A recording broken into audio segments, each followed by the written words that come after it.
Hello and welcome everyone to the first of a series of 3 GRC Connect on multi-drug efflux systems. We're thrilled seeing a large interest among the scientific community with over 160 participants from academia, government, and industry registered for this first event today. Thank you for joining us from 25 countries this early morning in America, afternoon in Europe, and late night in Asia for this virtual event to bridge the gap until we can meet again in person, hopefully in 2023. My name is Ina Urbach. I'm professor of biochemistry at Texas Tech University in Lubbock, Texas, and I'm the elected chair of the 2021 GRC Efflux multi-drug efflux system conference that was postponed. And I want to thank my co-organizers and co-chair, Satoshi Murakami, and also my vice chairs who put in a lot of hours to help organize this event, as well as all the help from the GRC office, in particular from Amelia Fallon and Megan Habersham, who brought this wonderful event together. Satoshi?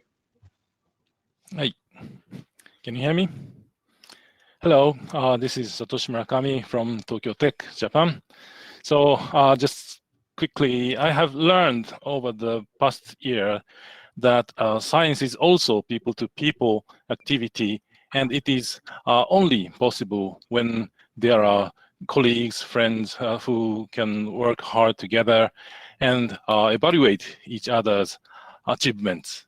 So it is great pleasure to be able to connect with you all today, even online. Thank you very much. So next, Lauren. Thanks, Satoshi. Good morning, afternoon, and evening to everyone. I'm Lauren Alexunas. I'm a professor of pharmacology and toxicology at Rutgers University. I work on mammalian ABC transporters, and really excited to be able to connect with you guys online. And Rick and I will be the chairs in 2025. So we'll be looking for your input for that meeting as well. Absolutely. Rick? Yeah, so my name is Rick van Veens. I'm a reader in molecular pharmacology at University of Cambridge. I work on multi-drug transporters, so this is the right meeting for me. And I'm very pleased and honored also to be vice chair in these GRC Connect meetings. So I'm looking forward to all the talks that are going to be happening this afternoon. And well, I give the word back to Ina. Okay, so before we start, a couple of notes. We will have a short period of time for questions after each talk, after the keynote, 15 minutes, and also after the 3 short talks that we will have today. Sorry, we could only fit 3 short talks in the small amount of time that we have, but please do use the Q&A question for your tab on your far right for your questions to the speaker. You can type it in during the talk. You don't have to wait until the end. And please do not be shy to ask questions. So we are honored today to feature Laura J.V. Piddock as keynote speaker. Laura started her career in the clinical environment in medical microbiology at the hospital in Birmingham, England, while she also conducted academic research to obtain her PhD at the University of Birmingham in 1985. She continued her work, sponsored by a 5-year fellowship at in medical microbiology at the hospital, Faculty of Medicine, and then moved through the ranks in Birmingham to lecturer in 1992, senior lecturer in 1995, and became professor of microbiology in 2001.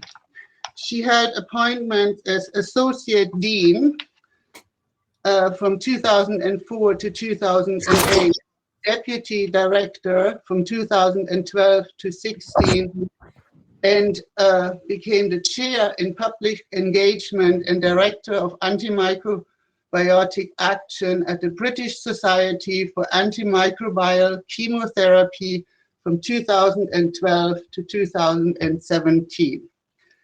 She then moved to become the head of scientific affairs with 75% FTE at the Global Antibiotic Research and Development Partnership, and has been the scientific director there from 2009 until present.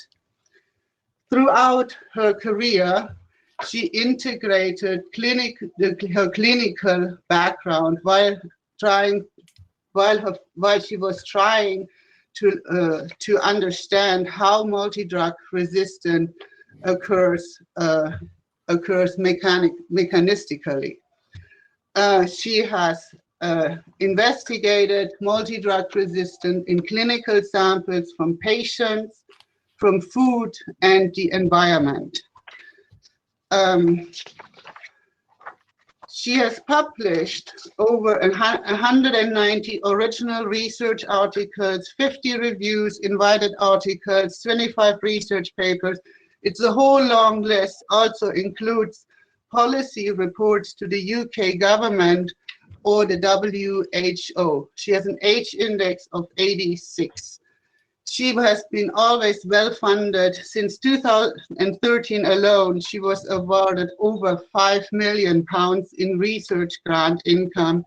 And she was also a co-investigator on new drugs for bad bugs, IMI-funded DRIVE AB consortium that was awarded over £6 million. Laura is an enthusiastic communicator about antibiotic resistance and the lack of new antibacterial treatments. She frequently contributes to the local, national, and international media in print, radio, television, and digital, and has been interviewed, advised on, and appeared in several documentaries for numerous global networks, including BBC and CNN. She has a very long list of honors that I wanted to share with you because I can only mention a few of them.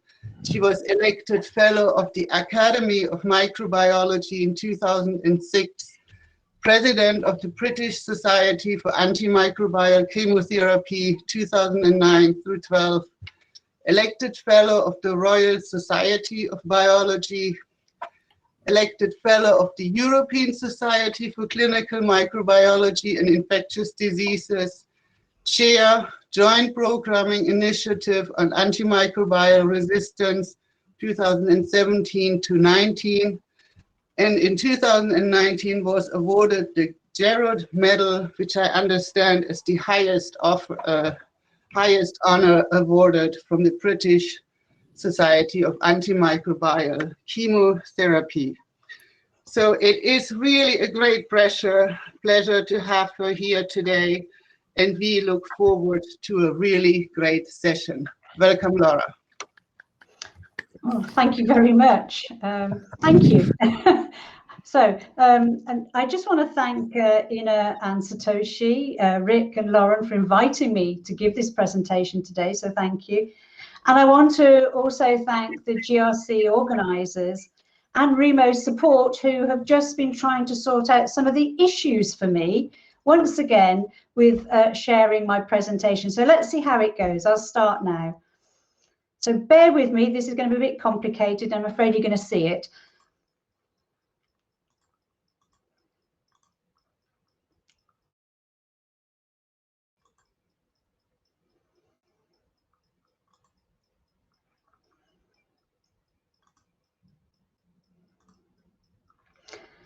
So I'm now going to have to assume you can see my presentation, and I will continue unless somebody interrupts me to say otherwise.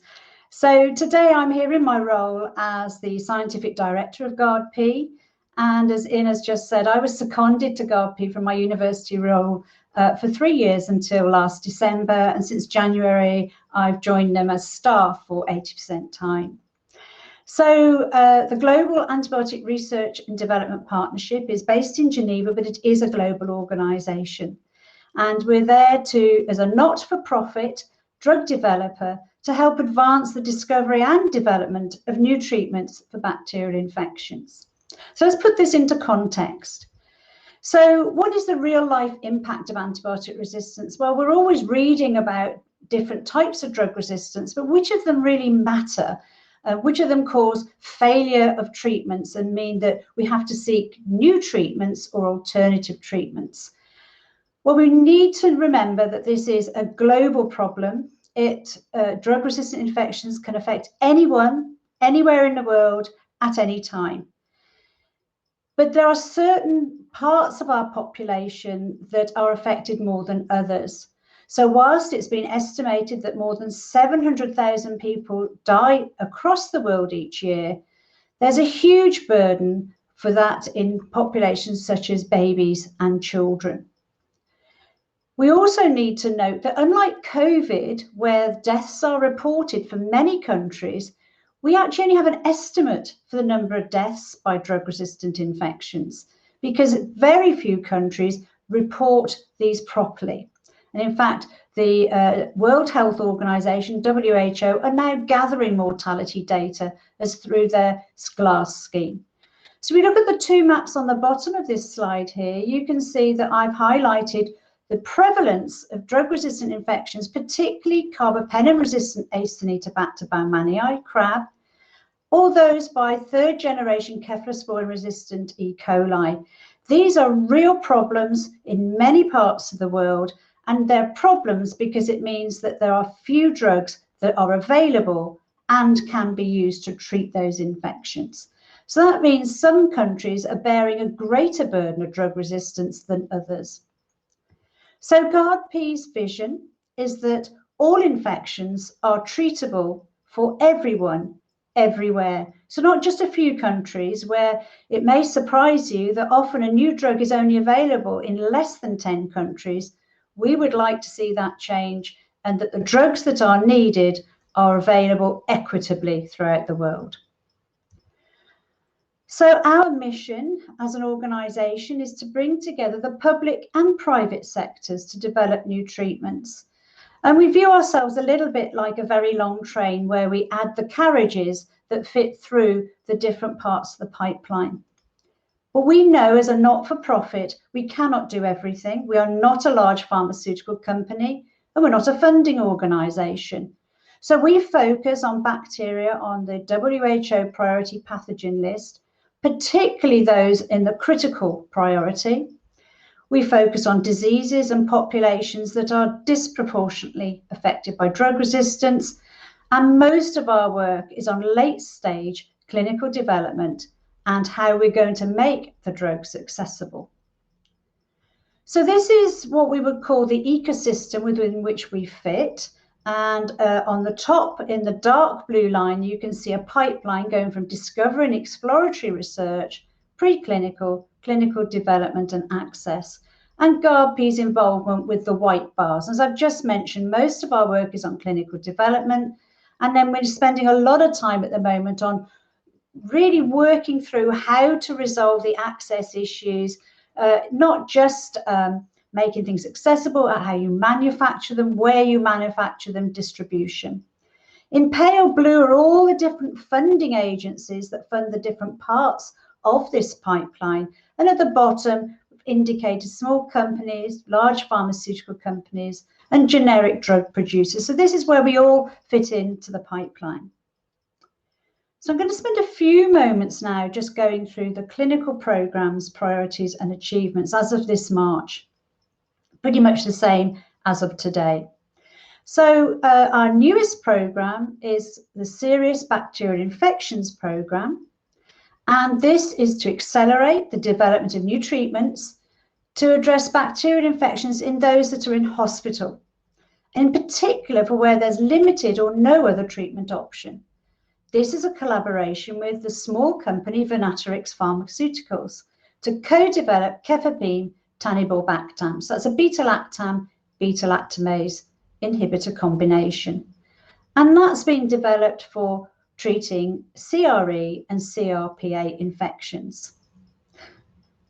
Our other big clinical area is children's antibiotics, and we divide this into two distinct areas: neonatal sepsis and developing antibiotics to use in children. And this is one of our oldest programs.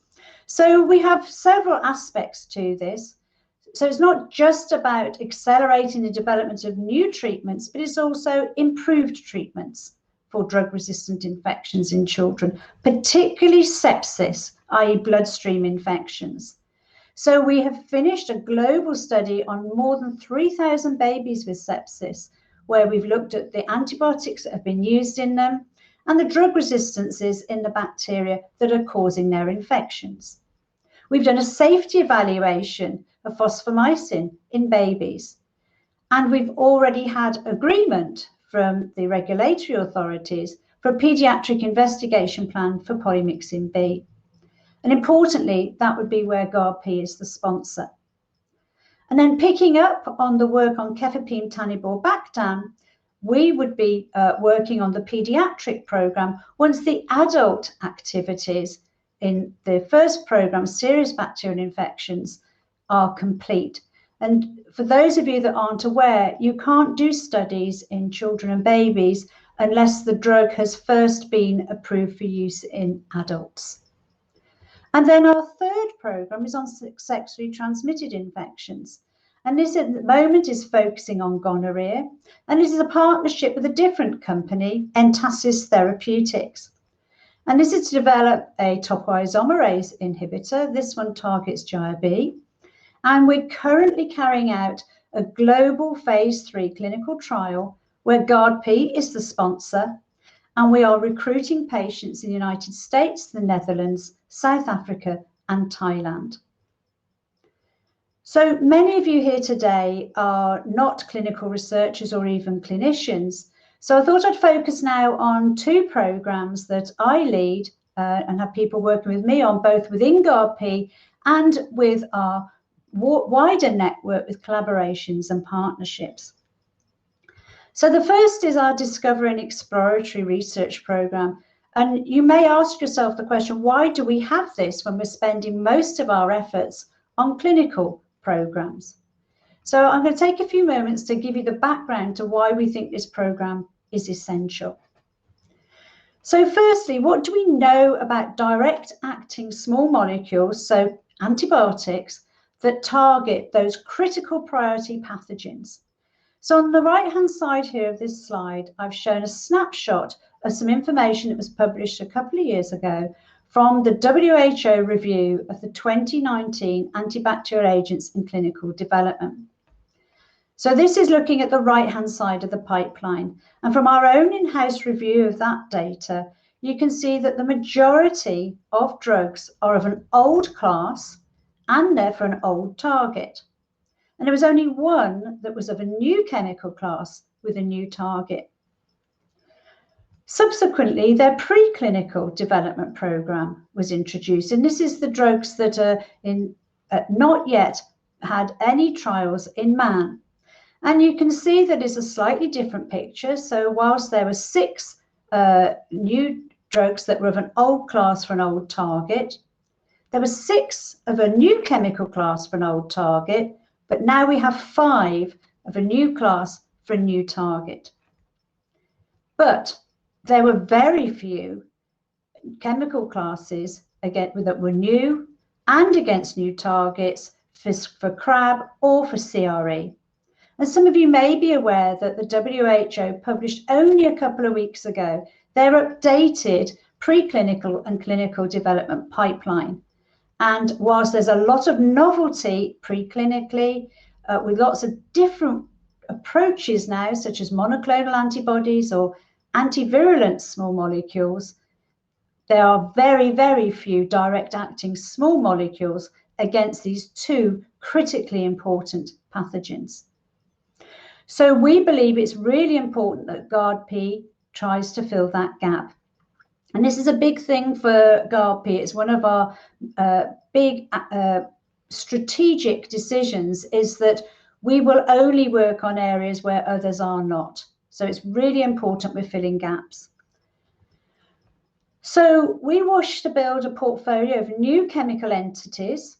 So we are currently not looking at monoclonals We're not looking at peptides or antivirulence drugs. These are new chemical entities against specifically Klebsiella pneumoniae and Acinetobacter. And we're particularly interested in Klebsiella because, again, when you look at the preclinical pipeline, there's not a huge amount of activity against Klebsiella. We're setting a bar very high for ourselves. We want new chemical entities that have no cross-resistance to any existing drug classes. And ideally, we would like our new compounds to go into our serious bacterial infections clinical program. We develop all of our projects via collaborations and consortia. And we're doing this to identify new hits and to enable progression of those hits that we prioritize for our work. And I've just mentioned we want to focus on gaps, but particularly on novelty where no one else is working. And we're very, very focused on that. And we have stopped several projects or even not started them when we become aware that others are working in that area. So gram-negative antibacterial discovery is very challenging, very, very challenging. And I'm sure many of you are aware that there's been numerous publications showing work done by large pharmaceutical companies where they've screened millions of compounds and come out with nothing. But because of their honesty, it's very clear that there are two main reasons for why there's been a lack of success until recently. Firstly, it was the screening strategy that's been used.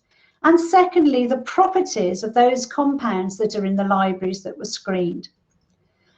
So many of the strategies involved identifying inhibitors of enzymes. In other words, they weren't with bacterial whole cells. And these targets had been identified from genomics, and there was nothing wrong with that work at all. The targets were good. But these compounds were not active against whole, living, growing bacterial cells. And it didn't matter what innovative chemistry was used.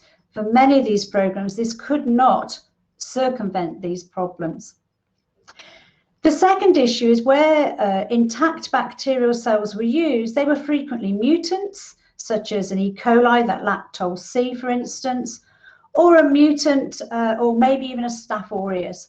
Oh, and as soon as those compounds, which may have had good activity in that setting, were investigated against wild-type clinically relevant gram-negative bacteria, then again, very little activity, if any, was seen.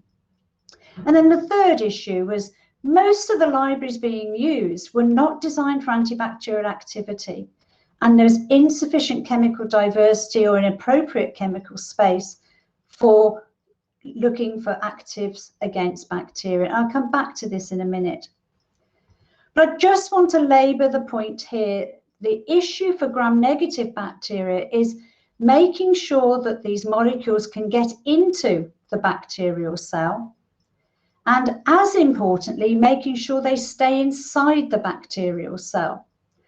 So it's fine to use a Tol-C mutant and show that your bacterium becomes more susceptible. But if you're using this in a drug discovery program, that actually is not very helpful because the real world doesn't have Tol-C mutants in it by and large. And I've just shown on the bottom right here an article that my team published a couple of years ago, just to let you all know that there is a big difference between a deletion mutant and a loss of function mutant. And so we've now replicated that work with E. coli, and most recently we've been working on Klebsiella and Pseudomonas with my team at the University of Birmingham still. And so I would just caution the use of deletion mutants in drug discovery programs.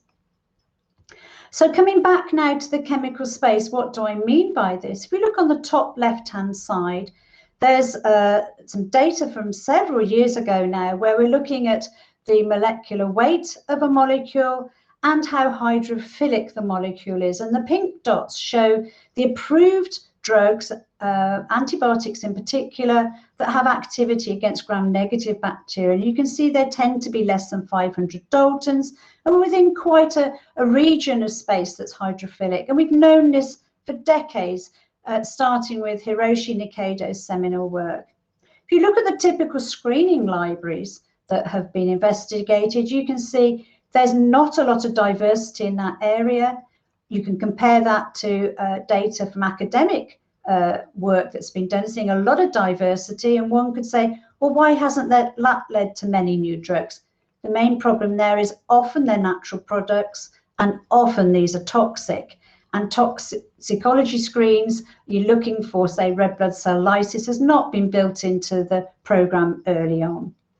More recently, Paul Hergenrother's team has shown that there are particular chemical properties associated with molecules that accumulate well in this case E. coli, including having a primary amine, the globularity and the rigidity of the molecule.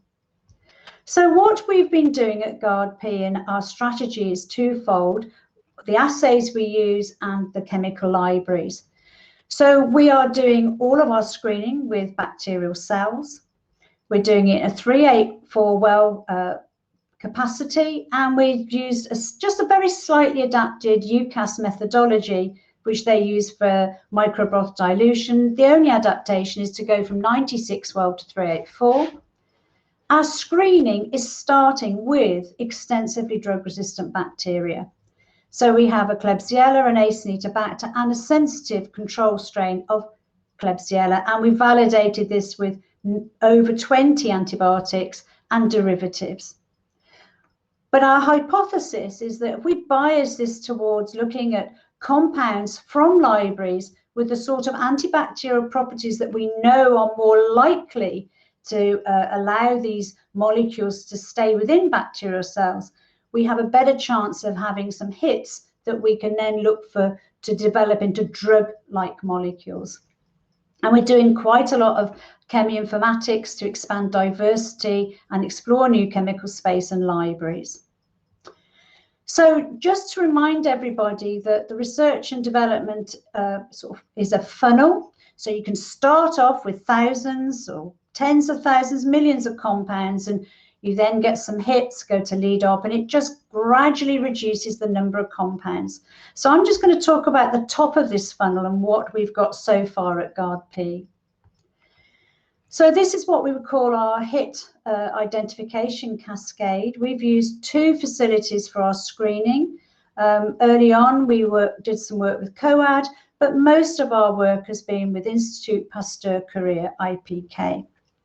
We have a consortium of Japanese companies, Takeda, Daiichi Sankyo and Eisai, who have shared with us libraries that they have compiled since they themselves have exited the infectious diseases, particularly antibacterial research space for discovery. And then we've had some smaller libraries from DNDi, MMV, Merck, and the Helmholtz Institute for Pharmaceutical Sciences, and a repurposing library from Caliber. So what have we got? Well, we started off with over 65,000 compounds, which we did in our primary screen. We had a hit rate of 1.2%, so you can straight away, our funnel has sieved many things out. Of those confirmed actives, where we've done dose response activity, and we've then gone on and done some cytotoxicity assays, and that has really narrowed our number down. And we ended up with 3 hits, which we've now investigated over 200 analogues, and we're still investigating those now against activity for a much wider panel of strains, and we're also looking at their physicochem and metabolic stability. So we're well into doing this activity, and it is our intention to publish the results that we obtain. I'd like to just change tack slightly now and talk about our scientific affairs activities, because this is all about facilitating and underpinning activities that you yourselves may be doing, but anyone who's working on antimicrobial research and development. And we deliver this through our Revive project. So this was launched in 2018 to ensure knowledge is retained and the antimicrobial R&D community is supported, both by connecting people together, sharing information and acquiring it and then sharing it on again. And we've set up this program specifically because companies continue to leave the field of antibiotic R&D. And many of the researchers are actually lost to the community. So they've either retired or they've refocused their activities on other areas. But we also know that new people have been entering. They may be younger researchers, or they may be experienced researchers who are reworking their research because they feel they can offer something new and innovative to this area. So we want to bring everybody together so that we can share best practice, tools and resources. So we divide our work into 3 areas where we want to facilitate learning, and we do this by our open access webinars.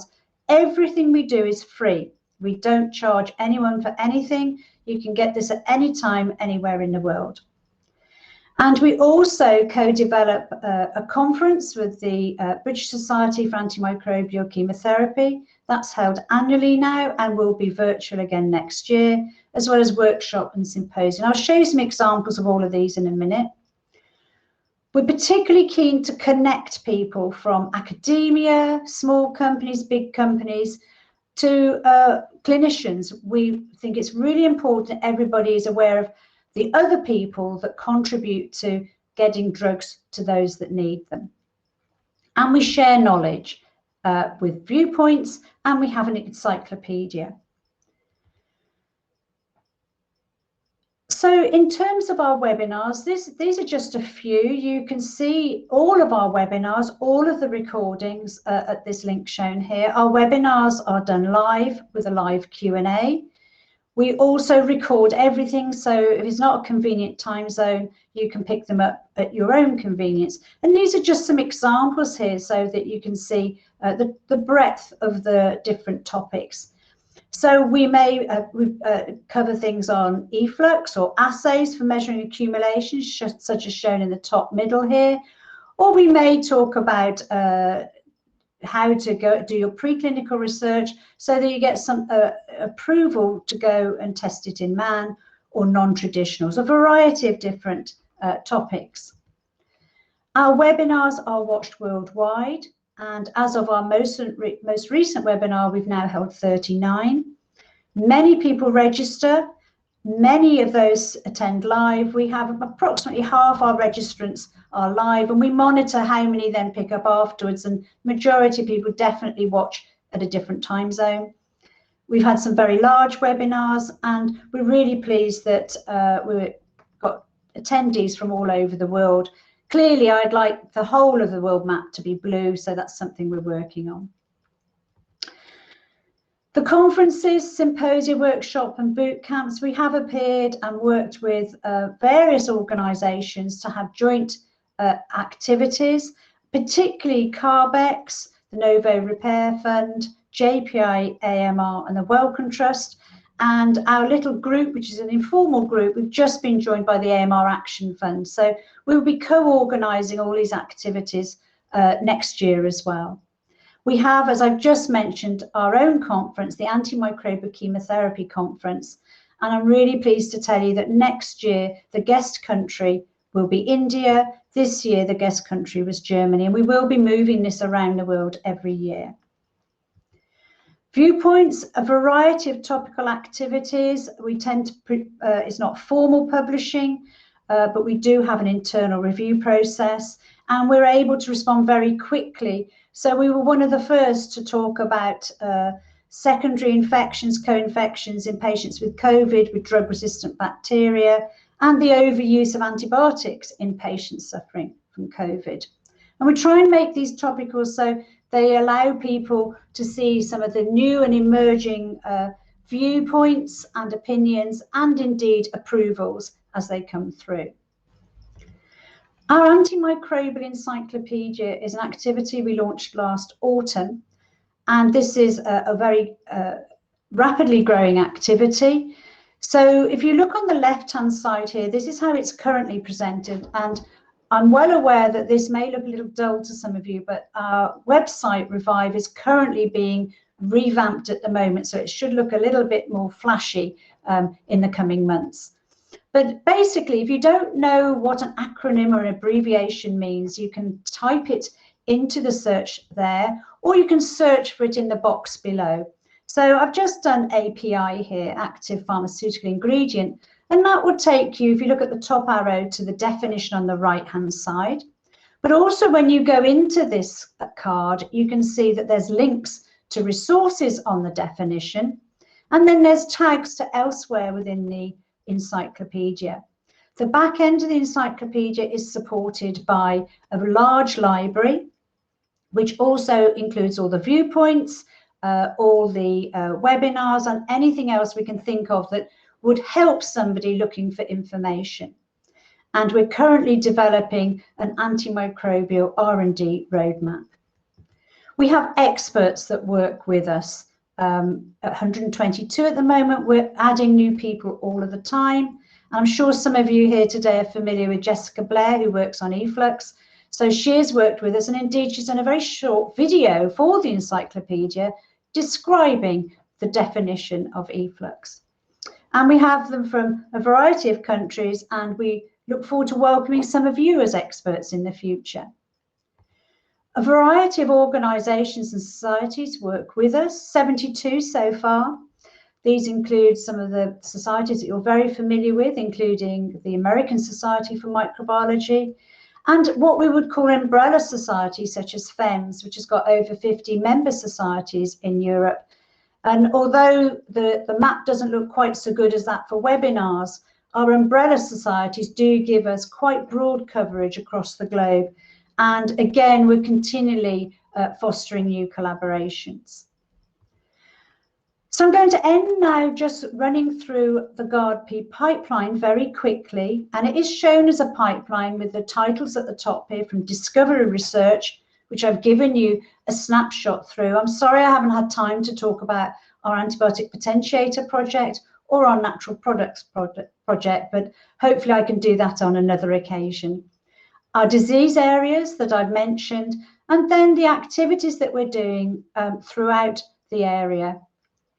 So I've mentioned cefepime, taniborbactam, and our zoliflodacin projects, which are the serious bacterial infections and sexually transmitted infections, respectively. But just to note here, we're looking at some of the older agents to use in children, some that are only available in certain parts of the world, or others that there's been a paediatric investigation plan approved, but actually those drugs have not been investigated fully for use in children or indeed babies. So pharmacokinetic studies, for instance, may be required. So we're actively working in that area too.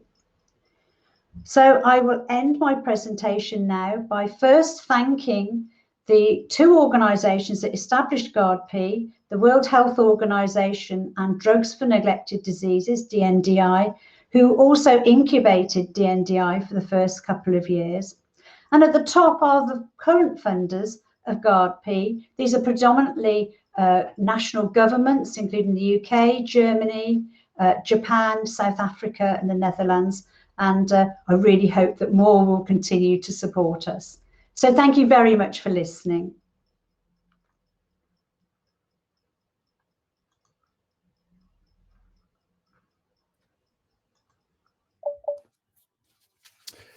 Okay, Laura. Well, thank you very much for this nice overview about your current research work that you do. So we now start with the question and answer session. So, well, you already see on the right-hand side that there are a number of questions already on the screen, but we have 50 minutes time, so please continue asking questions to Laura. You can upvote them. And yeah, so what I will do is, and Ina as well, so we will go through some of these questions.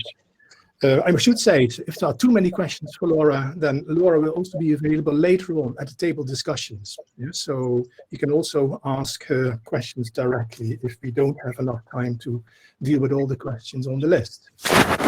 So the first question that is top with 16 votes today is, it said, "Thank you, Laura, what a wonderful talk." Well, we can all do that. The ideal antibiotic penetrates cells well and is not effluxed. Are efflux inhibitors important? You have always been a strong advocate for research on multidrug efflux pumps. So how do multidrug efflux pump inhibitors fit in? the research strategies that you currently do? So, yes, I am an avid supporter of efflux inhibitors, and what we've been doing at GRP in the last 6 months is standing back and really reviewing what is the current status of efflux inhibitor research. As I'm sure you know, not a single inhibitor so far has made it into clinical development, and what we're trying to do is understand why not. So we've been doing this internal review. And we've also been doing in parallel, well, actually predating that, a much larger review where we've been looking at the projects funded and that are listed in the JPI AMR databases and of a couple of other organizations' databases to see what are the types of projects that are funded that would also align well with GRP's strategy. And again, if you can see what's been funded, so for instance, there are a couple on efflux inhibitors, those we would feed into our efflux inhibitor review and see what the status is. So yes, we're very interested, and we do actually have an efflux inhibitor project with Institute Pasteur Korea, funded by the Korean government to them, and we are collaborating with them on it. Excellent. Thank you very much. Ina, you would like to take the next question? Well, great talk again. Can you comment on how genomics, bioinformatics has progressed over the years to identify novel druggable targets? So these tools are, you know, I think most people know I'm a great fan of all these tools, but the problem for drug discovery has been that people have then applied these tools in systems, screening systems, where they're biochemical screens. They're not in whole cells of bacteria. So you found some fantastic inhibitors, there's no doubt about it, but they don't work against whole cells of bacteria. And that's one of the key reasons why our strategy at GRP is not taking the biochemical route. The decision we made early on, and in fact, the strategy was set by the Scientific Advisory Committee of GRP, was to say, it doesn't matter how it works, let's start with novel chemistry, let's start with getting something that works against whole cells. So that's my strategy, and I'm fully responsible for if it fails. But our Scientific Advisory Committee wanted us to work with novelty, so I had to work out what novelty was, and secondly, to work with drug-resistant bacteria. That system, made it very clear that we had to work with compounds that were active. So actually, I cut out the screening in wild-type bacteria and went straight to drug-resistant bacteria, knowing it's a high hurdle.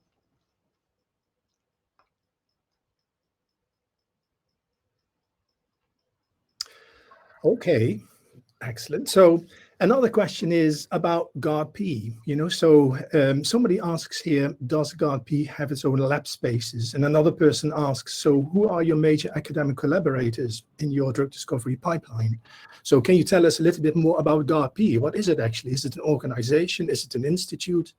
Okay, so we consider ourselves to be a virtual drug developer. So we do have core staff. The best way I can describe it is a hub and spoke model.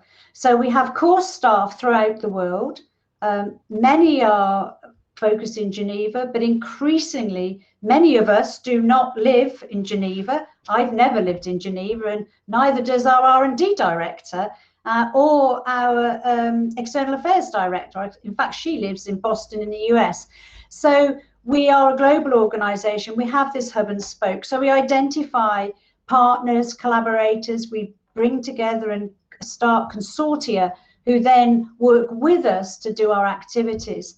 So as most of you know, clinical trials are not run in-house even by big companies. They're done with clinical trials investigators at clinical sites. In terms of our discovery work, our screening, as I said, was done with COAD and IPK, but at the moment is IPK. We are and have been carrying out a piece of work for the last 9 months on identifying a second opportunity for us should we need backup for screening. Do we work with academia? Yes, we do. Currently, the project we have is with the Helmholtz Institute Pharmaceutical Sciences in Saarbrücken in Germany, and that's on a natural products program. So we were going to do another project, and unfortunately with someone in another country, that stopped literally weeks before it's due to start, because I became aware of another almost identical program that was very much advanced compared to what we wanted to do, so we had to stop that. So we are continually looking and scouting for programs that could help fill our gaps, but we're very careful with our due diligence and very strategic. Ask you then about the funding, so funding for your clinical work, and so where does the funding come from for GARP? The countries that support GARP, so UK government, German government, Japanese government, for instance. Excellent. Okay, over to you, Ina. So I would like to ask the COVID question, of course. So how has COVID affected the slow-growing pandemic of infectious diseases? So I could answer that in two ways. I could answer it first sort of in infectious disease, but I could also answer it from how's it affected GARP. So I'll do the first. So how's it affected infectious diseases? Well, first of all, in terms of AMR, huge overuse of antibiotics. And early in the pandemic, it was assumed that COVID was going to be just like influenza. There'd be a lot of secondary infections, lung infections, particularly pneumonias in those patients. So pretty much every patient with COVID was given an antibiotic, and still is the case in many situations. And there was a real worry that was going to drive up the numbers of drug-resistant bacteria. The reality is we actually haven't seen that so far, and that may be because we're particularly concerned globally with those gram-negatives. And of course, if you're treating a patient for a pneumonia, which may much more likely be a streptococcus pneumonia, for instance, it's a different antibiotic. So the pressure may not have been there as much as we thought. We're still very concerned about it. It may also have been that by this overwhelming use of antibiotics, that did indeed suppress some infections. We just don't know. In terms of infectious diseases globally, for non-serious or life-threatening infections, it actually stopped people getting help for them, because often the healthcare professional was deployed to looking after COVID patients, because some countries, if they weren't overwhelmed, they were nearly overwhelmed. I think I speak for most countries represented here today. So there's been this diverting of clinical attention through need to COVID, and a distraction away from other clinical areas. I mean, obviously the same is true for cancer and other big areas. I think we're now starting to get COVID in context, in terms of clinical context. But, we're watching other countries now going through surges where, again, it's literally you have to focus your resources where they're most needed. If you want me to ask about GARP, it's offered us advantages and obviously disadvantages. Disadvantages have been that our clinical trials weren't able to recruit as many patients as we would have liked, but then every clinical trial was affected like that, irrespective of the therapeutic area. In terms of our outreach activities, particularly webinars and viewpoints, it was a real opportunity for us, and we stepped in and did a lot more than we'd planned. So, they do say good things can come from bad, and I think that was certainly an example of that. Okay, thank you very much, Laura, for these answers. So if I look at the list of sessions, so there is another question about efflux pump inhibitors. I think you may have addressed this partly, but I note that in your talk, you focus on extended beta-lactamases and agents that can block these beta-lactamases. So about efflux pumps, I mean, is there any value in trying to develop efflux pump inhibitors that can be used together with conventional antibiotics? Yeah, I mean, that's exactly what one would have to do, because it's very unlikely that, and you notice I don't call them pump inhibitors, I call them efflux inhibitors. And the reason I do that is there's lots of different ways of inhibiting efflux, not just interacting with the pump. I do believe this is an opportunity. I do think it's viable. But we have to look back to why have we not been successful so far? Now, one could argue very few small companies or others have actually done preclinical research.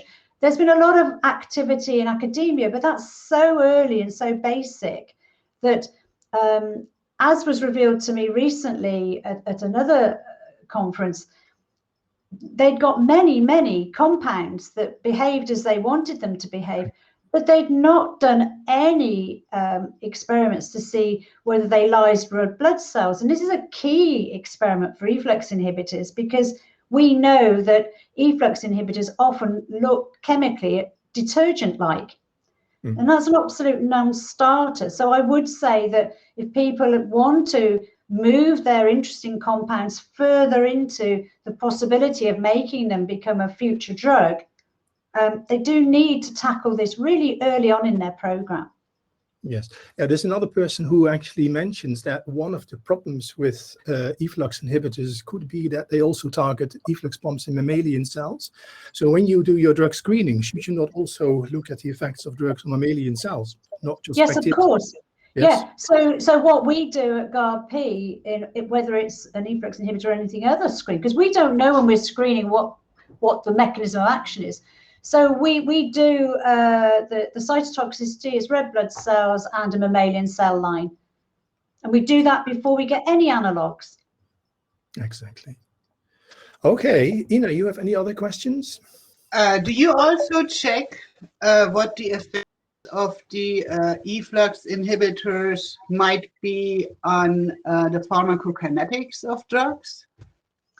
So we've just done, again, at the University of Birmingham with my other hat on, we've just getting towards the end of a big UK medical research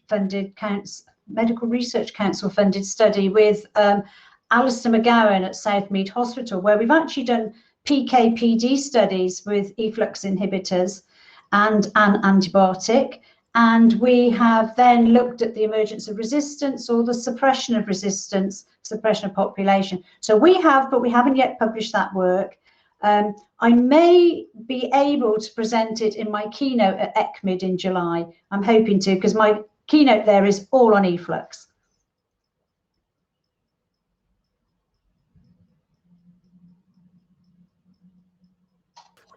Okay, I think that we reached the end of the 50 question and answer time. So Laura, thank you very much for the nice time, for the nice talk that you gave, and yeah, the commitment in time that you give to this meeting. It's highly appreciated. Thank you very much. Thank you Thank so you much. for having me. Thank you so much for being here today. So we now move to short talks. So we are going to have 3 short talks, and each of these speakers has 8 minutes. I know that that is incredibly short if you have interesting science to talk about, but we would like to ask the speakers to stick to the 8 minutes. And then for the audience, we have 4 minutes question and answers time after each talk. So if you have questions, type them in now or during the talk, you know, so that we can immediately go into question and answer time after the talks. Yeah, so the first speaker for the short talks is going to be Ozolia Mosna from the Institute of Enzymology in Budapest in Hungary. And the title of the talk will be Potential Anti-COVID-19 Compounds with the Wild-Type ABCG2 multidrug transporter and its Q141K common variant. So Ozolia, welcome to this meeting. So I would say the 8 minute time starts now. The time is yours. All right, thank you very much. It is a great honor to be able to. Can you see my? So I am a PhD student and supervision, and you have already told my topic, so I will just start. ABCG transporter expressed in the plasma membrane of the cells. It is present in several tissues, plays an important role in xenobiotic extrusion in the intestine and blood-brain barrier. It is also involved in toxin and drug metabolism in the liver and kidney. Its substrates are steroids, uric acid, several drugs, statins, and food-related toxic molecules. Many mutant protein coding of the ABCG2 gene. One of those is the most common variant of ABCG2, which results in the Q141K amino acid change. This is located here on the cryo-EM structure of ABCG2 in the intercellular part of the protein near the nucleotide binding domain. This common variant is present in 15 to 20% of the total human population. It is even more common in the Asian population, where its presence can reach 30%.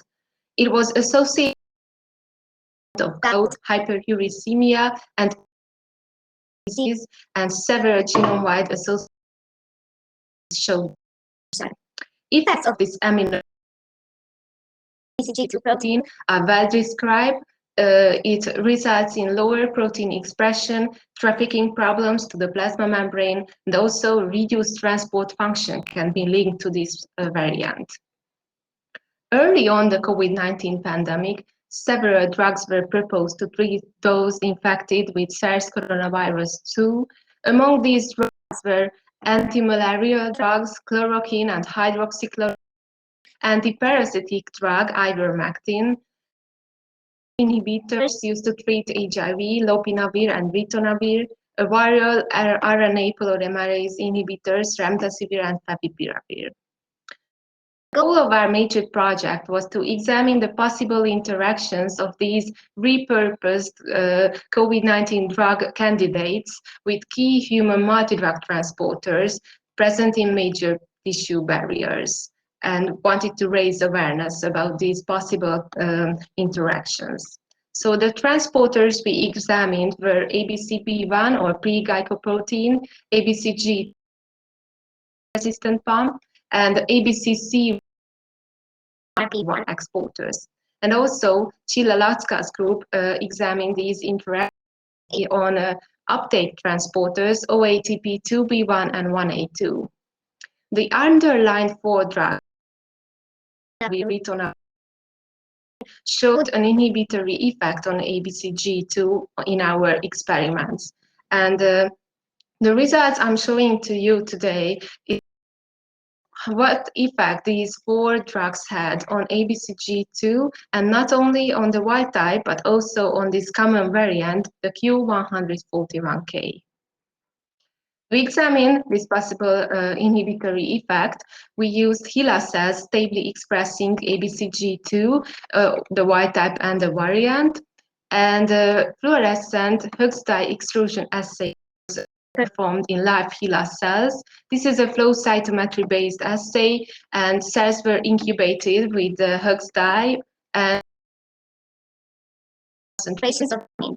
So if ABCG2 functions well, the cells can create this fluorescent dye, and the fluorescence of the cells is low, and ABCG2 with 1 micromolar of KO143, which is a specific inhibitor of the protein, we can see that the fluorescence of the cells goes way up. This was defined as the maximal inhibition of ABCG2, and the examined compounds effect was compared to this maximal inhibition. So here are the results. Ivermectin, lopinavir, and ritonavir showed an inhibitory effect on ABCG2 at low concentrations. Remdesivir did not have a major effect on the ABCG2 function in this Hughes dye extrusion assay. Ivermectin seemed to inhibit the protein at a major extent, and this inhibitory effect was more pronounced in the case of the Q141K variant. Is said to lopinavir as well, and according to the relevant FDA information, the peak plasma concentrations of lopinavir can reach 13 micromolar concentration range, and here we could see an inhibitory effect on ABCG2.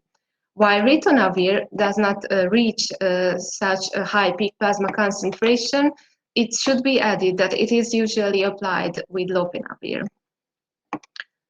So, to sum up, we can say that ivermectin has a major inhibitory effect,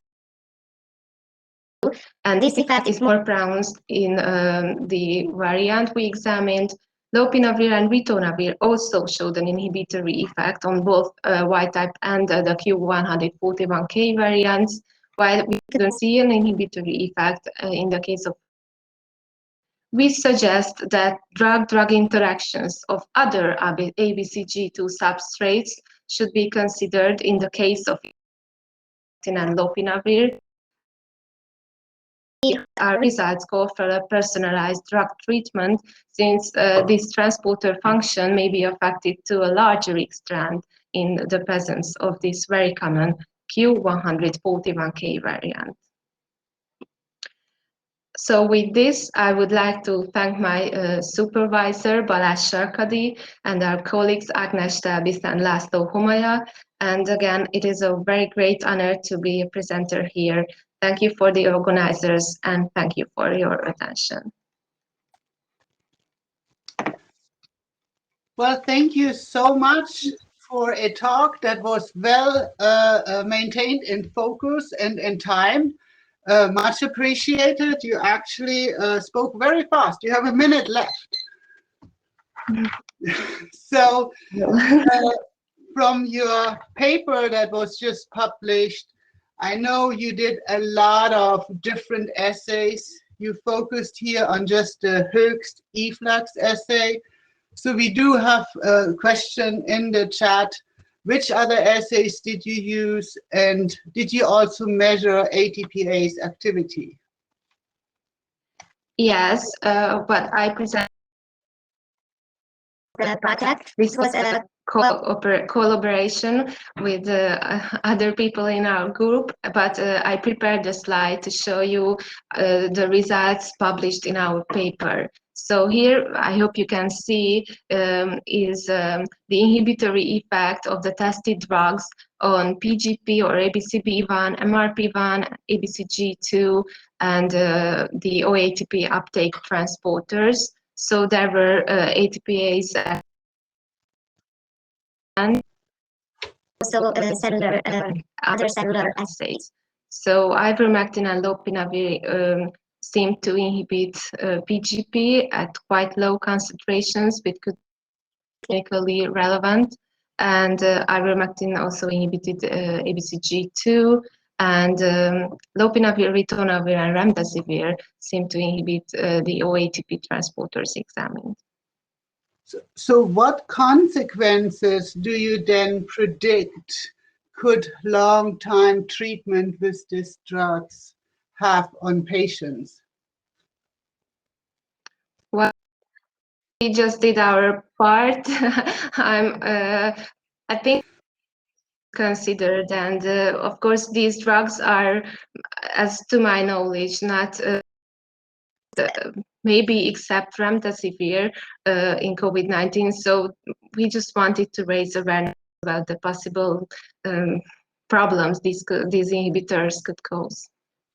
Very good answer. Very nice. You're doing so well. So do the drugs sensitize drug resistance in ABCG2 expressing cells? You measured inhibition. Have you measured sensitization? Well, I'm not sure I understand what sensitization means. Can they influence the activity of other drugs that are co-administered? And maybe this is too early in your set of experiments to really answer at this point. Oh no, Okay. question. It should be tested, but we didn't examine other drugs next to only one drug at a time, but this would be very interesting. Have you looked at the ABCG2 expression levels? Do you see an effect on the expression? Goes it up or down? Well, this assay was just a few minutes with the drug and the Höchst. We didn't do long-term expression experiments. This should also be interesting, so we could see that on the stable of course. Thank you. All right. So that concludes the Q&A session for the talk. Thank you so very much for coming here. It's a very big job to talk right after Laura Piddock, and you did fabulously well. Thank you for coming here. Thank you. Thank you for the opportunity. So our next short talk speaker will be Grace Becks, and she will talk about Nerissia, gonorrhea, MTR, CMTR, CDE, cooperator complex, reveals molecular mechanisms of antibiotic resistance conferring clinical mutations. Go ahead, Grace. Great. Thank you so much for that introduction, and thank you to the organizers for this opportunity. I'm very excited to share with you our work in the Brennan Laboratory on the transcription regulator MTRR from Neisseria gonorrhea. So MTRR directly represses the transcription of the MTR-CDE efflux transporter genes by binding a sequence between the MTRR and MTRC genes. When Neisseria gonorrhea comes into contact with cytotoxins that can be exported by the MTR-CDE efflux system, MTRR will recognize and bind to these cytotoxins to undergo a conformational change to its induced form so that it is no longer compatible with binding its target DNA site.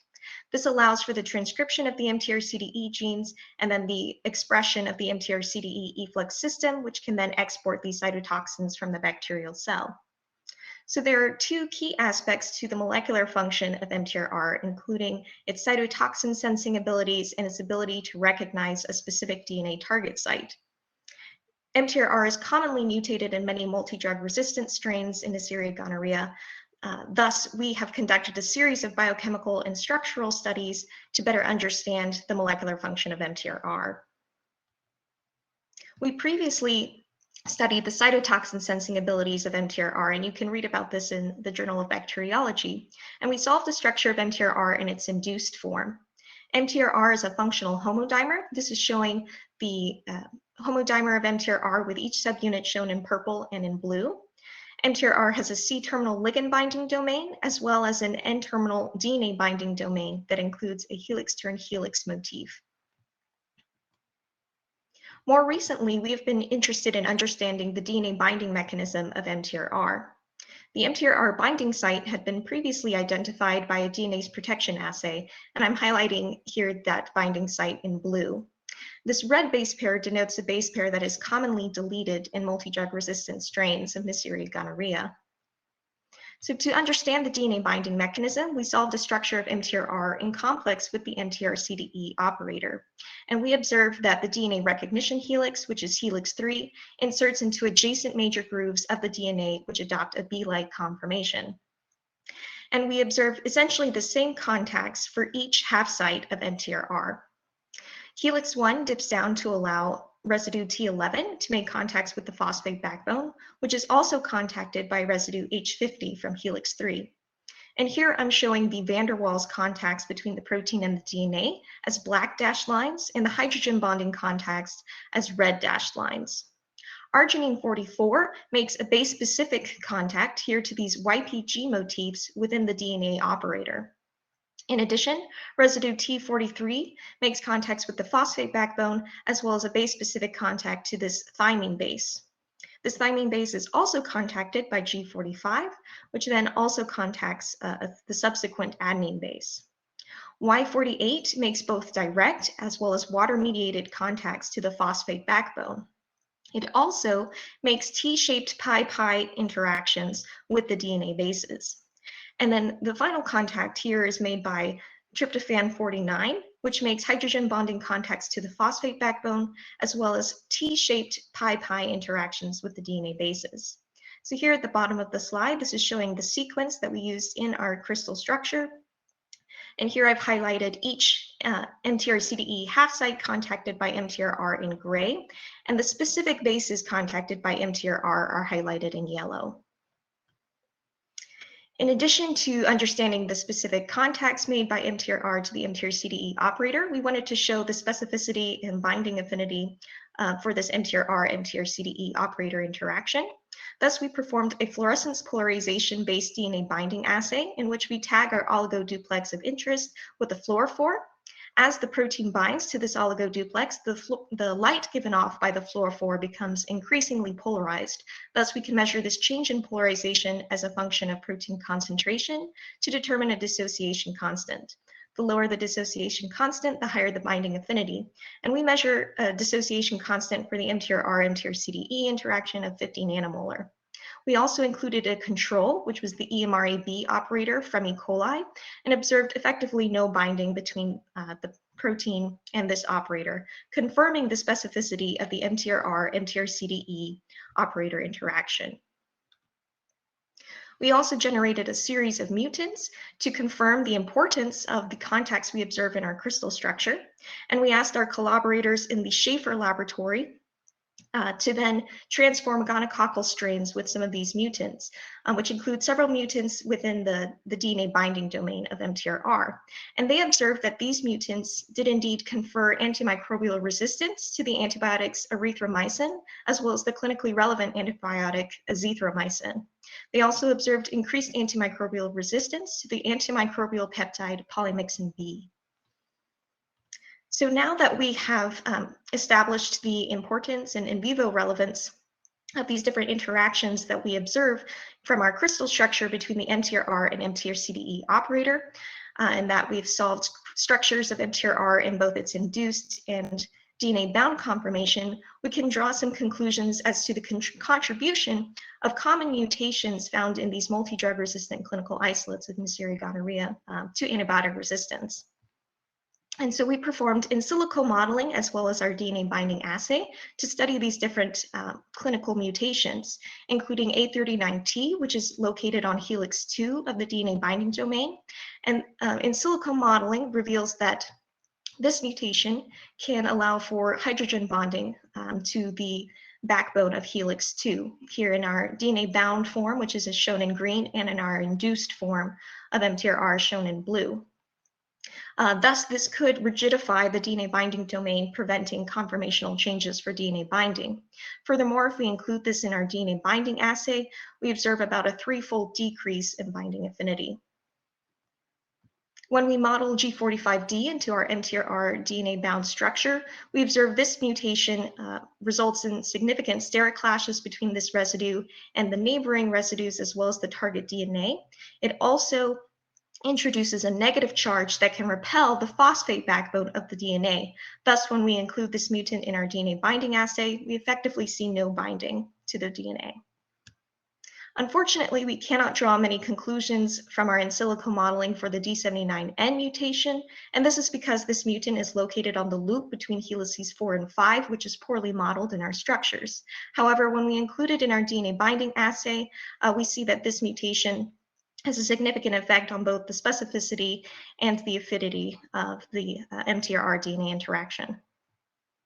And then lastly, when we model the H105Y mutant in our induced structure, we see no major change on the protein. However, when we model this mutation, which is located on helix 6 in our DNA bound conformation, we see that it generates steric clashes with neighboring residues on helix 4, thus highly disfavoring the DNA bound conformation.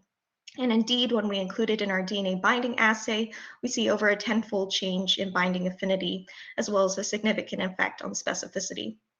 Thus, collectively, these mutations appear to inhibit the DNA binding activity of MTRR, thus potentially allowing for the transcription of the MTR-CDE efflux genes and potential overexpression of the MTR-CDE efflux system. So in conclusion, we have identified that MTR recognizes specific YPG steps within the MTR-CDE operator. And I didn't have time to discuss it today, but by solving the conformation of MTR, its induced form as well as its DNA bound form, we've also revealed the structural induction mechanism. And finally, we've provided a biochemical explanation for the contribution of common clinical mutations of MTRR to antibiotic resistance.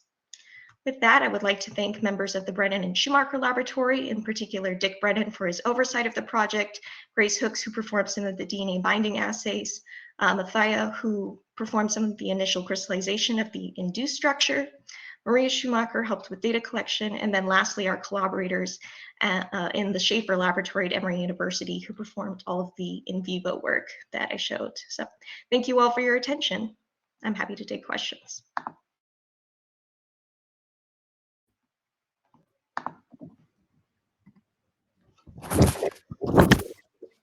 Okay, Grace, thank you very much for the nice presentation. That was really wonderful work. It's always amazing to see how adaptive proteins are and how they can interact with other biomolecules such as DNA, isn't it? So really nice. Well, I see we have a couple of questions on the Q&A box.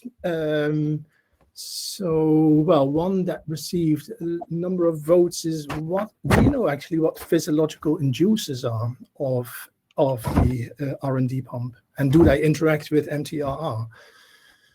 That's a great question, and we've published some of that work in the Journal of Bacteriology. That actually bile salts that are present at extraurogenital gonococcal infection sites appear to induce MTRR. We've shown that they directly interact with MTRR and result in induction of the MTR-CDE Efflux genes. And then we're trying to do more work currently to see if there are other potential physiological inducers, particularly inducers present at like cervical or vaginal infection sites that might be relevant and bind to MTRR. Yeah, this maybe also relates to the last question. So what are the clinical implications of your findings? So, you know, how is it important clinically? Sure. So all of the mutations that I showed towards the end of the presentation are commonly found in these clinical isolates of Neisseria gonorrhea that are multi-drug resistant. So this, I think there are kind of two major clinical implications then of these findings. One is that with the structures of MTRR in complex with the DNA, we can now predict potential mutations that might affect MTRR DNA binding. So look at potentially the evolution of the protein and how that might affect then its DNA binding activity and multi-drug resistance. And then the second is to potentially start to think about ways in which we can prevent induction of MTRR and the MTR-CDE efflux transporter genes, and looking at these mutations. Yep. Thank you. There is a technical question here at the top. You show a tryptophan in the DNA binding site. Could you use tryptophan fluorescence to monitor binding? We have not tried that. That's possible, although it's possible. That's all I can say. Well, another question is, how modular do you think that the DNA binding and ligand binding domains are? So could you swap DNA binding domain with a ligand binding domain of another regulator, and could you then alter expression of efflux pumps in this way? That's a great question. So MTRR is a member of the TET-R family of regulators, and there have been studies showing that with other members of this family that has been done where the modules have been swapped. So that hasn't been tried yet, to my knowledge, with MTRR, but that certainly would be an interesting experiment. I think considering it has been done with other TFRs, it would be quite possible with MTRR. Okay. Well, last question, I think, because it's almost 4 minutes. Well, it's about drug specificity of MTRR. You know, the regulator binds drugs and then upregulates. Well, when it binds, it dissociates and upregulates expression of the R&D pump. So, is this drug specificity of MTRR, is it identical to that of the pump? Because they're completely different proteins. So, do you know a little bit more about that? Sure. So I don't think we really know enough to say for sure whether it's identical to the binding pocket of the MTR-CDE R&D pump. However, there have been some studies recently published showing kind of some of the specific residues within the MTR-D pump that are important for ligand binding. And so I think if we try to see if and look at some of those recent ligands of the MTR-D pump that have been identified and see if they're binding the MTRR protein, then that will give us better insight into that question. Excellent. Hey, Grace, thank you so much for your nice talk. and for Thank you being so with us today. That's really nice. Yeah, thank you. My pleasure. Thank you. Thank you. Okay, so we move to the last speaker, short talk speaker, which is Sander Smits. So Sander sounds really Dutch to me, but he's from Heinrich Heine University in Düsseldorf in Germany. And well, his talk will be on the BCAB type transporter NSRFP influences cell wall synthesis by shielding lipid 2. Yes. Sander, yeah, please start with your talk. First of all, I would also like to thank the organizers for letting me talk here. That's really great. Today, I would like to talk a little bit about the BCAB type transporter NSRFP and the work we have been doing over the last couple of years. So basically, my group works with antimicrobial peptides and their specific class of antibiotics, which you see two examples here. They are produced by gram-positive bacteria. They are highly post-translationally modified, and the interesting thing is they are highly active. So nanomolar addition to a cell culture is already destroying all bacteria in there.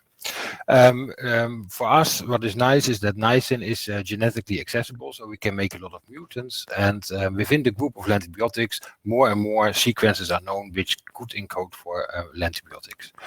They have a dual mode of action, and first of all, they bind to lipid 2. Here you see a precursor or a lipid 2 precursor, and lipid 2 is essential for the cell wall synthesis. So that's why they are mainly active against gram-positive bacteria.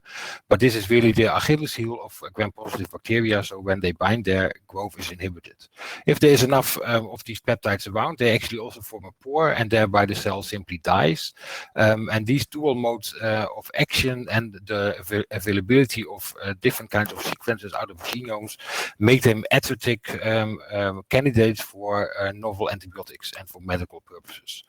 However, there's a drawback, and that's the fact that there are already operons known in human pathogenic bacteria, which actually encode for proteins which cause resistance. And they can be divided in two classes. So you have the CPR-ABC system and you have the BCA-AB system. And today I would like to focus on the BCA-AB system of Streptococcus agarictiae, which you can find here. And that's where we are working on already since the last couple of years. So BCA-AB type transporters is a relatively new ABC transporter family group. So they were discovered, let's say, only 10 years ago. And they can be found in soil bacteria like Bacillus subtilis, but also, as I already told, in human pathogenic bacteria. On this operon, there's always a two-component system present, which actually upregulate or ensures that these transporters are upregulated when antimicrobial peptides or bacitracin is present in the media or in the surrounding. Recently, there are a lot of publications coming out where they suggest that both the transporter as well as the two-component system actually form a stable complex inside the membrane. And this work is done by, for example, Susanne Gebhardt in the UK. In our system, we have NSRFP, and NSRF here is the nucleotide binding domain, which is able to hydrolyze ATP and therefore generates energy for the transport mechanism. And we have the NSRP, which contains of 10 predicted helices, and here between helix 7 and or 6 and 7, you have a very large extracellular domain of roughly 220 amino acids. Between these, or within the family, these extracellular domain is on a sequence level not conserved, and that's quite interesting because that dictates maybe the substrate specificity. And we have the two-component system, NSRR and NSRK. What we normally do is that we express this only the transporter in Lactococcus lactis. So that's important to note that we are working without the two-component system and really look at the activity of the transporter. As you can see here, we can express that quite nicely. So this is a Western blot against this extracellular domain.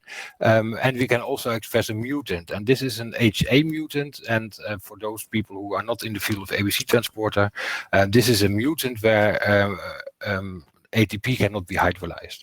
That means the protein, the ABC transporter is present in the membrane, but it is not functional. And to make sure that that's the case, we actually purified NSRF and did ATPases, and here you can see the wild type ATPases, but also for the mutant you see that there is no ATPase activity at all. Yeah, so this you should keep in mind. These two strains will come further in my talk. If you look at activity, we do growth inhibition assays where we have different kinds of amounts of substrates, in this case niacin, and we have a growth curve. And here you see then for sensitive, and you can calculate the IC50 from that. And the IC50 is at this point where 50% of the cells are still alive. And if you do that, you actually see that this is really nanomolar range. So we have a 5.7 nanomolar activity of niacin against the sensitive strain. When we express our transporter, you come to the green curve, so you see a clear shift, and here the IC50 is 88. For the dead mutant, you actually see that there is still some resistance, but it's much lower. So this is 23.6. And what we normally do is that we divide those numbers of the expressing strains by the sensitive strain, and then you get a fold of resistance. So in this case, 16 and 4 fold of resistance. We did that for a lot of substrates. I only show you a couple here, and I even would like to, due to time limitations, would like to focus on 2 different substrates. So here we have niacin, as I already told you, fold of resistance of 16, and then you have bacitracine. And bacitracine actually shows an enormous resistance. So that means that bacitracine, we were actually not really able to kill the cells anymore, and the fold of resistance is around 350. Furthermore, I would also like to stress that as a control, we also express a completely different ABC transporter, which has nothing to do with resistance against antimicrobial peptides, NIST, and here you see actually that there is no resistance. So everything we observe has nothing to do with the expression of a membrane protein in Lactococcus lactis. The nice thing about bacitracine is that it is influencing lipid-2 by biosynthesis, and here I have a scheme on how lipid-2 is synthesized. Very briefly, so in the cytosol there is the pentapeptide and so on is synthesized. It's attached to a lipid carrier, flipped to the outside, and once it is on the outside, you see that here it's actually transferred into the cell wall. Now, bacitracine is actually binding onto the lipid carrier, and thereby this whole this whole pathway is inhibited. And what happens is that the precursor parts inside the cytosol are accumulating. And this you can actually very nicely detect, and that's what we did. So if we look for this precursor of lipid-2, in the sensitive strain, you actually see very nicely that the peaks are there and that it is present. However, in the NSRFP strain, we cannot accumulate these compounds. That means that NSRFP is somehow able to actually not allow bacitracine to bind to this lipid precursor. And in the sensitive strain, you see that there's still some accumulation, but it's already less in compared to sensitive. So this shows that NSRFP is influencing cell wall synthesis. We also did a proteome analysis, and here we expressed NSRFP and the mutant as well as the sensitive, and looked for changes in the expression of proteins, so how high they are expressed, and compared these with each other. Please note that here this is only expression, and we didn't add any bacitracine, so we wanted simply to see what happens if NSRFP is present. And what you actually see if you look very closely into the data, and these volcano plots, they don't tell very much, but if you look on the list, there are quite some enzymes which are actually down-regulated. And the interesting thing is that I show you here some, but there are some more, that these these proteins are actually all involved in lipid-2 synthesis. So that means that all these enzymes here which deliver the precursor of lipid-2 to the lipid carrier are actually down-regulated and are not that much present as soon as NSRFP is present. And what is even more interesting is that if you have the dead mutant, then this does not occur. So it has a direct link to the activity of NSRFP. and that's basically what I wanted to tell you today, because I only have a short time. So I hope I could show you that NSRFP has a broad substrate specificity, or it can cause resistance against antibiotics. Lipid 2 binders, which were in the list, and I didn't go into in detail, and as well a very high resistance against bacitracine. We don't see any precursor accumulation anymore if you add bacitracine. What I didn't show you today, but is that NSRFP, as soon as it's expressed, results in a slightly delay in the growth of the cell bacteria. So also again pointing towards an involvement in lipid 2 synthesis, and that all cell wall precursor proteins are downregulated. And what we think at the moment, together with a lot of other data which we have in the background, is what happens is that lipid 2 is actually synthesized in the cytosol. It is flipped to the outside to be built into the cell wall, but as soon as it is on this side, it is actually captured by NSRFP, and thereby it is shielding off, or it is not available anymore for any antimicrobial peptide, which actually is coming to actually dock onto a lipid 2, and that's why we think this is a shielding mechanism, and that it needs ATP to actually release it again, so that actually the cell is able to grow a little bit more. And with this, I would already like to end, and I would like to show you in bold the people who are actually involved in this project, and the other people who are working with me, our collaborations on the mass spec and HPLC analysis, and I would like to thank you for your attention.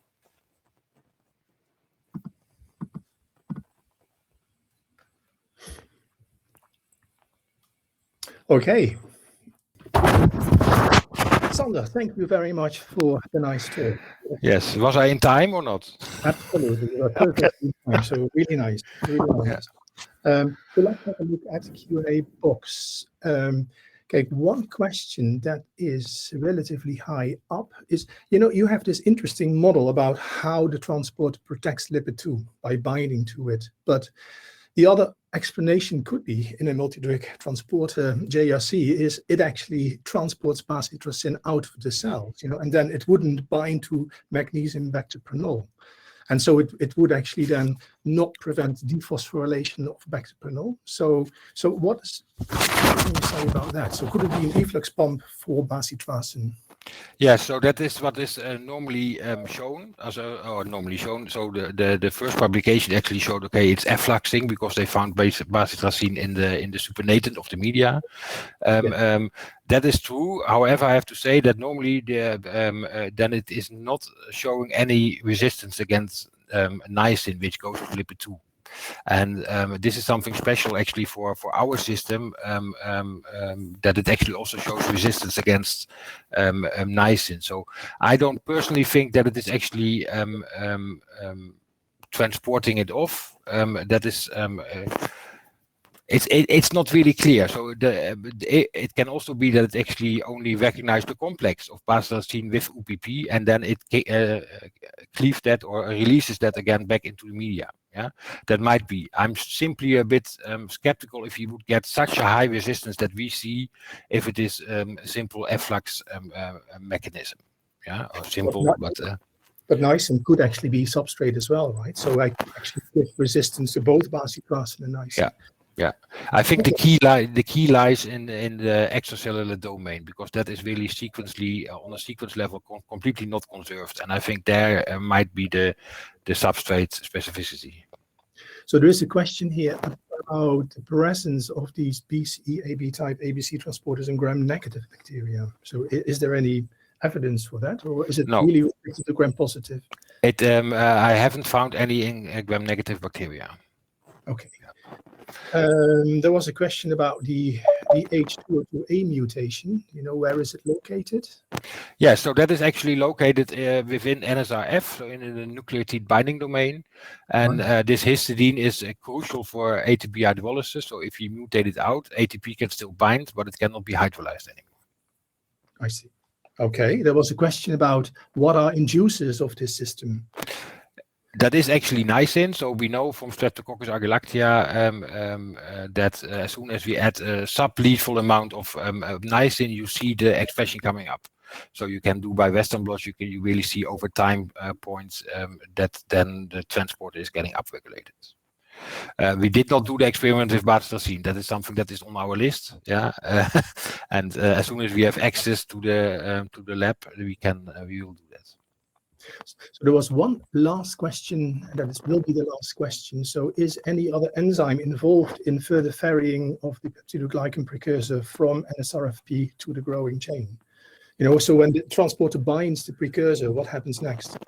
Yeah, well, so if it is really that it is the lipid 2 precursor which is bound, then I think it might make a complex or brings it to the stage where it is built into the cell wall. Yeah, it might also be that there is no other, so that it is then built into the cell wall, and the lipid carrier which is present, that might also be a possibility, is actually flipped back into the cytosol for a new round of lipid 2 synthesis via NSRFP. But these are things which are highly on debate, I have to say, and also very difficult to prove. So it's a lot of ideas. Yes. Well, thank you very much for your nice contribution to this meeting. Yeah, that brings us to the end of the short talks in today's JCR Connects meeting. So I think then, yeah, we should thank all the speakers. In particular, I would like to thank the keynote speaker, Laura Piddock, for her talk and her time commitment to the meeting. And I speak on behalf of Satoshi, and I'm sure of Ina and Lauren as well. I need to thank all the short talk speakers, so Azalia Mosner, Grace Baggs, and Sander Smits for the really nice contributions to today's meeting. And then, of course, I should thank all of you, the attendants, because we don't have a meeting without you. It is great that you register, but it's even better that you attend. So really nice to see you all today. And then I think last but not least, I also would like to thank the JRC, and their staffs, in particular, Amelia Fallon and also Megan Habershaw, but also Nancy Gray, who we just saw at the start of the meeting, for the technical support and also for enabling this meeting free of charge. They allow us actually to connect with each other, which is wonderful. And well, they just organized it for us. And yeah, we could not have done this without their help, certainly without the chairs. Ina, you want to say something? So the GRC office will send out a survey after this meeting today. Please do take the time, provide us with your feedback. Tell us what you liked. Tell us what you like to see improve. And I hope to see you again next week at the second Connects that will be hosted by Lauren and Satoshi. Okay, but this is not the end. Don't get it wrong. We are not stopping the meeting. This is just we will go out of what is called presentation mode, which is what we are now in, and then we go to table mode. So in table mode, you will be randomly assigned to tables. And you can just jump from table to table by just clicking with your cursor on another table. And that allows you to go, for instance, to Laura Piddock or to the table where the short talk speakers are, if you have other questions. There were some actually in Sander Smith's talk that I was unable to deal with because of the time limitations.